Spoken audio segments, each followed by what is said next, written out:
I moved to the US in my early 20s to work in IT. On paper, I was qualified. In real life, I felt invisible. I could do the work, but I could not speak the language of the room. The jokes, the shortcuts, the unspoken rule. And while I was trying to catch up, I watched other people move into leadership roles. Not because they were smarter, because they learned faster how systems work. Today, I run businesses, manage millions in operations, and build systems that scale without me. And it's not because I suddenly became smart. It's because I learned how to learn faster than the environment was changing. Here's the truth.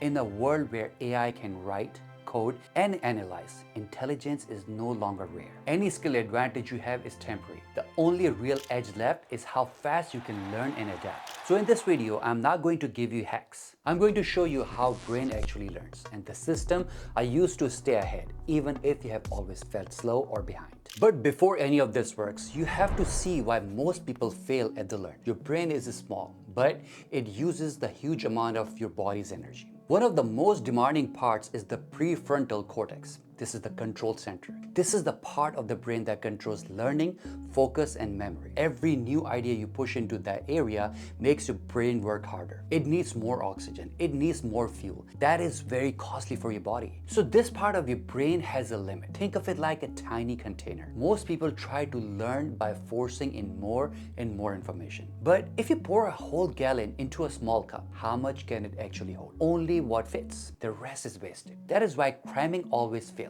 Now here's the difference between you and AI. AI can run thousands of tasks at the same time. Your brain cannot. It is built to move in a straight line. One step, one idea, one connection. So slow down. Your brain is not broken. It's just working the way it was designed to. Here's the next shift you need to make if you want to learn faster than most people. Your brain is not always telling you the truth. Carnegie Mellon University tested a learning system that changed the difficulty based on how well students performed. When students improved, the material became harder. Most of them hated it. They thought something was wrong. But by the end of the study, those students learned almost twice as much as the one in the regular classes. And this is the mistake we all make. When learning feels uncomfortable, we assume we are failing. But neuroscience shows the opposite. When you work to create the answer, your brain builds stronger connections. The harder it feels, the deeper it sticks. But instead of letting the brain do that work, most people hand it to AI. They skip the thinking, they skip the struggle, and they wonder why nothing stays. Your brain does not hate challenge, it wants it. So the real question is not how you avoid the struggle. The real question is, how do you use it? And for that, you need a better learning system. I call it the fast learning engine.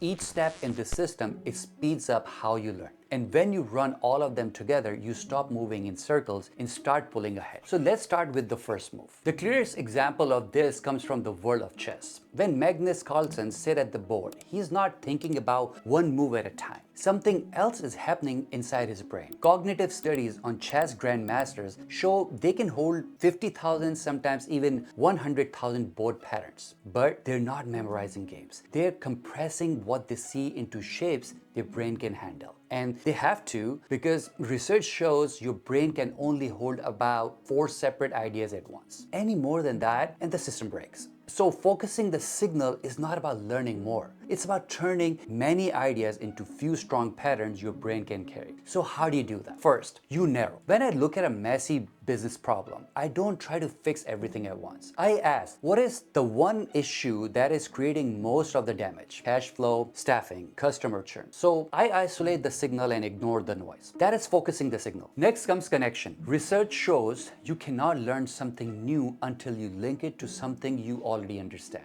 So you ask, where have I seen this before? What does this remind me of? This is why Magnus wins. He does not see a new board. He sees an old pattern in a new place. Then comes shaping. You take what you found and turn it into something simple. It might be a short rule, a sketch, one line principle you can remember. And when you do not do this, your brain has no way to hold the load. So it spills. Which is why most people get overloaded, because they try to carry raw information. But the top performers focus the signal before they take in more. But the next move is not about learning more. It's about turning what you know into something you can actually use. This is apply and loop. Many of you have seen the movie Rain Man. It was based on a real person. His name was Kim Peek. Kim grew up in the Midwest. He was a savant, almost like a walking, talking search engine. He could remember every word from more than 12,000 books. He could also connect even to exact dates and tell you what happened on that day. Doctors later discovered something unusual. The bridge between the two sides of his brain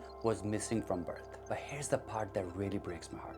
Even with all that ability, daily life was very hard for him. His father had to take care of his basic needs that we take it for granted. He lived with his father until he passed away at 58. Kim had incredible gifts, but he struggled with simple chores and social cues. And that teaches us something important. Memory itself does not mean you know how to use something. You can fill your head with information and still not know how to live with it. That was Kim's tragedy. And this is the same trap most people fall into.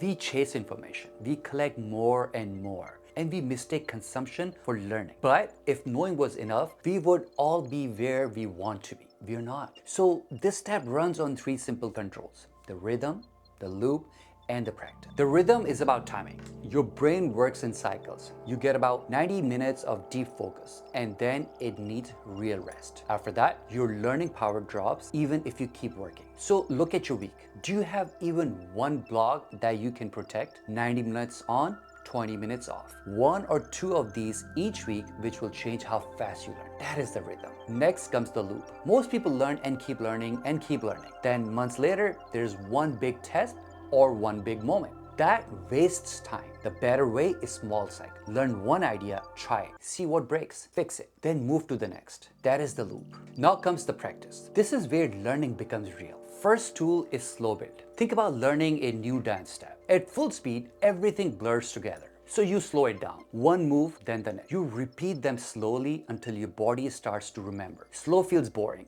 but it trains precision. The slower you go, the faster your brain locks it in. Second tool is real condition. Practice only takes you so far when there is no pressure. I play cricket, so let me use that. In the nets, the ball comes slower. You don't get out. Your captain is not watching. No one cares about the score. There is no real pressure. You can reset again and again. Now imagine stepping into a real match. You're facing the fastest bowler in the world, Shoaib Akhtar. He's running in, bowling at nearly 100 miles an hour. Your heart starts racing. The ball moves so fast, you barely see it. There's no reset button now. That is when you find out what you truly know. Real conditions expose what drills hide. Third tool is explain it out loud. This is the strongest one. When I want to know if I truly understand something, I teach.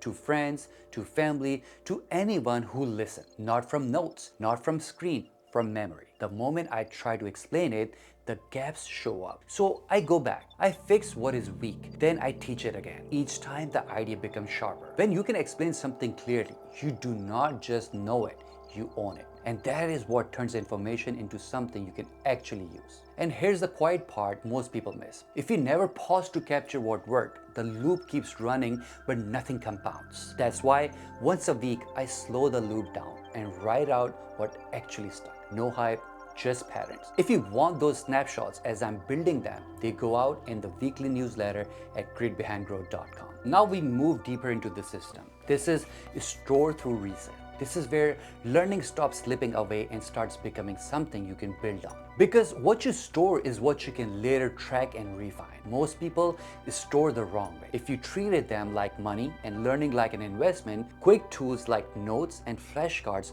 would look good at first, but over time, they give very little back. Here's the shift most people miss. Learning is not one step. It is two. So think about the learning cycle in terms of work, rest, work, rest, work, rest. There are two layers to this, a small one and a big one. Let's start with the small layer. Inside every 90-minute focus block, your brain needs short pauses, not minutes, just 10 to 20 seconds. After intense thinking, you stop for only 10 seconds. Your brain automatically replays what you just learned. It does not replay it at normal speed. It runs at 10 to 20 times faster. It can repeat the same sequence 20 times in a row. So with one short pause, you get dozens of extra practice runs without doing anything. That is the micro layer, not the big layer.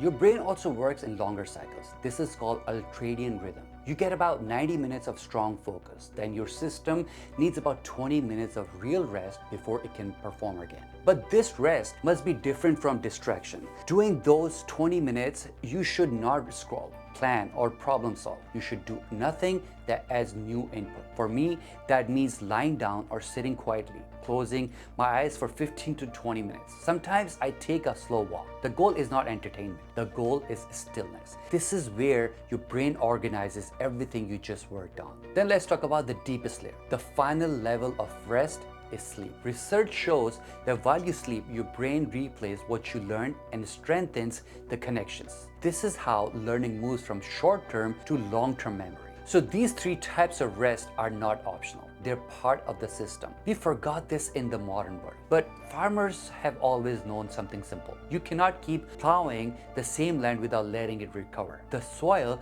needs rest before it can grow again. Your brain works the same way. Once you start learning this way, something interesting happens.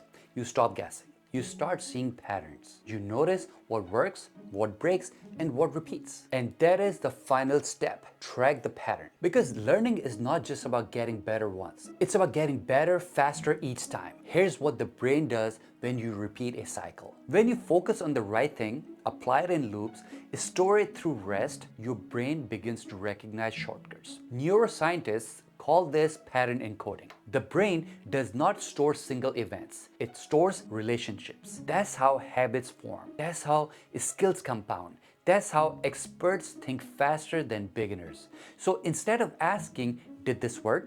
You start asking, when does this work? You look for the repeat. You notice that you learn better at certain times. You remember faster after certain kind of rest. You apply more smoothly when you practice a certain way. That is the pattern.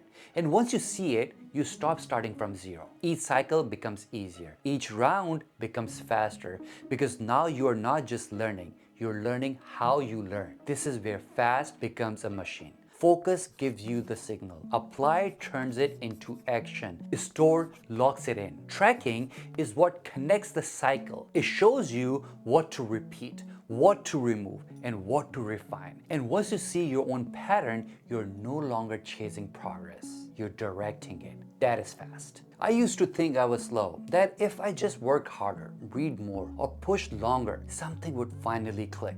But nothing changed until I stopped trying to learn faster and started learning better. Not more information, not more effort, a better system. Fast showed me something simple. I was never behind. I was just running the wrong processes. Once I learned how to focus the signal, apply in loops, store through rest, and track what actually worked, everything changed. Not overnight, but permanently. And if you ever felt stuck, overwhelmed, or like everyone else is moving ahead, this is your reminder. You're not broken. You just need a better way to learn. Because in a world that changes every day, the people who win are not the smartest. They're the ones who adapt the fastest. And now you know how to do that. If this video clicked for you, there's one you need to watch next. Because learning faster is useless if your life still breaks under pressure. In that video, I show you how the 1% design money system that survives bad months, bad decisions, and bad timing so one problem never controls your focus again. If your growth feels reactive, that video explains why. Now, if this helped, do the obvious thing, subscribe. It is free, it does not require motivation, and it saves you from trying to remember later. And if you want one simple idea each week that actually improves how you think and operate, join the newsletter at greatbehindgrowth.com. No spam, no fluff, just tools you can use. This is Great Behind Growth, where we stop blaming ourselves and start building systems that actually work, one step at a time. Let's build it together.